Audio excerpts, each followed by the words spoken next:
Hey guys, what's up? So finally it's time for my full review of the Samsung Galaxy A57. Now I've been using the phone as my daily driver over the past few days. SIM card in, taking photos, shooting videos, gaming, streaming, the whole thing.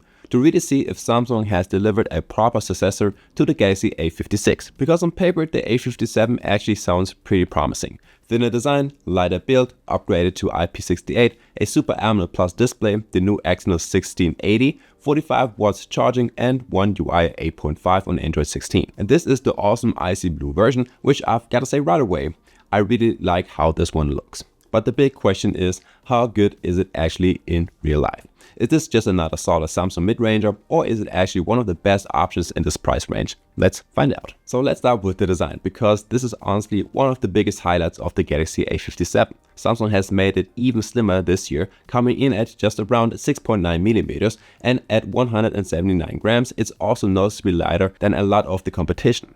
And you really feel that in daily use. This phone just doesn't feel bulky or heavy, especially compared to some of those mid-range devices with massive batteries. And that's kind of Samsung's approach right here. They're not chasing the biggest battery possible, but instead focusing on a more balanced and elegant design. The build quality is also very solid. You've got Gorilla Glass Victus Plus on the front and on the back, plus an aluminum frame, and overall it feels more premium than your typical mid-range phone. This awesome icy blue color looks clean and fresh, not too flashy, and depending on the lighting, it can actually look pretty classy. The only downside, the glossy back does pick up fingerprints, but at least on this lighter color, it's not as noticeable as on darker versions. Another nice upgrade is the IP68 rating, which means better water and dust resistance than before. It's just one of those things that makes the phone feel more reliable in everyday situations. Moving on to the display. Now, we've got a 6.7-inch Super AMOLED Plus panel with full HD Plus resolution and a 120Hz refresh rate. Now yeah, it's still just 1080p, but honestly, it looks great. Everything is sharp, clean and vibrant, just what you would expect from a Samsung OLED. Colors pop, contrast is excellent, and blacks are properly deep. The slight slimmer bezel also makes this phone look more modern and premium. Brightness is another strong point right here. With up to 1200 nits in normal use and peaks going even higher, visibility outdoors is not a problem at all. HDR10 Plus is supported as well, so if you're watching compatible content, that's a nice bonus. And of course, you've got that smooth 120Hz refresh rate, which makes scrolling and animations feel really fluid. It's adaptive too, so it can drop down to save battery when needed. Overall, this is just a very solid display, exactly what you would expect from Samsung.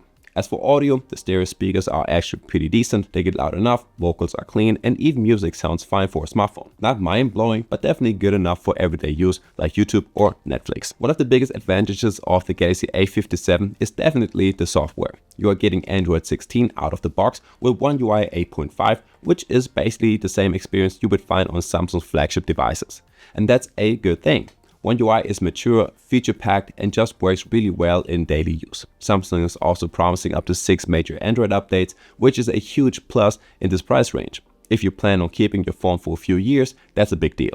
There's also quite a few AI features built in, Bixby, Perplexity integration, and various smart tools for photos and everyday tasks.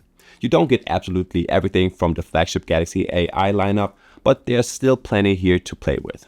The only downside is that Samsung still doesn't include DeX. The fingerprint scanner is under the display again. It's optical, reliable, but not the fastest out there. It works fine, just doesn't feel super snappy. Face unlock is also available, but as usual, the fingerprint is the better option. When it comes to the performance, the Galaxy A57 is powered by Samsung's new Exynos 1680 paired with the Eclipse 550 GPU. You get 8 or 12 gigs of RAM depending on the version, and storage options go up to 512 gigs. In everyday use, performance is absolutely fine. The system runs smoothly, apps open quickly, multitasking works well, and most games run without any issues. Benchmark results are solid too, over 1 million points in Antutu, and decent scores across Geekbench and 3D Mark. But here's the thing, while performance is good, it's not the best in this price range. Some competitors offer more raw power, especially for gaming. So if you're looking for maximum performance, there are better options out there. That said, for most users, this is more than enough. And one thing Samsung did really well here is thermals. Even under load, the phone stays relatively cool and doesn't throttle much, which is great for a longer gaming session. Now, battery-wise, we've got a 5000 mAh cell, same as before, but efficiency has improved. In real-world use, this translates to about a full day of battery life. even with fairly heavy usage. Samsung's testing puts it at just under 14 hours of active score, which is a solid result. For most people, this will easily get you through the day. Only heavy users might need to top it up before evening. Still, compared to some competitors with much larger batteries, it's not class leading. Charging is up to 45 watts, which is decent but nothing special. A full charge takes just over an hour. It's fine, but again, some rivals are faster. And yeah, still no wireless charging, which is a bit of a shame at this price point. Now, camera-wise, we're looking at the familiar setup. 50 megapixel main camera with OIS, 12 megapixel ultra-wide, and a 5 megapixel macro. Now on the front, there is a 12 megapixel selfie camera.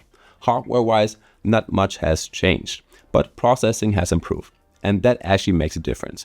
The main camera takes really good photos in daylight, sharp images, nice colors, and good dynamic range. Compared to the previous model, things look a bit cleaner and more balanced overall. People shots turn out well too, with natural looking skin tones. Digital zoom is usable up to 2 times or 3 times, but without a telephoto lens, you will notice limitations at longer distances. The ultra-wide camera is decent, not super sharp, but perfectly fine for this class.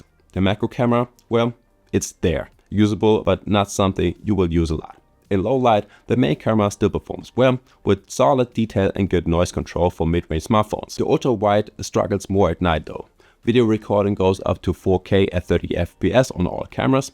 The main camera delivers good quality here with nice colors and solid stabilization. The selfie camera is also perfectly fine for social media, video calls, or vlogging. So overall, the Samsung Galaxy A57 is really a solid mid-range smartphone. It stands out with its slim and lightweight design, premium build, great display, strong software support, and a reliable camera system. Battery life is good, performance is solid, and the overall experience just feels very polished.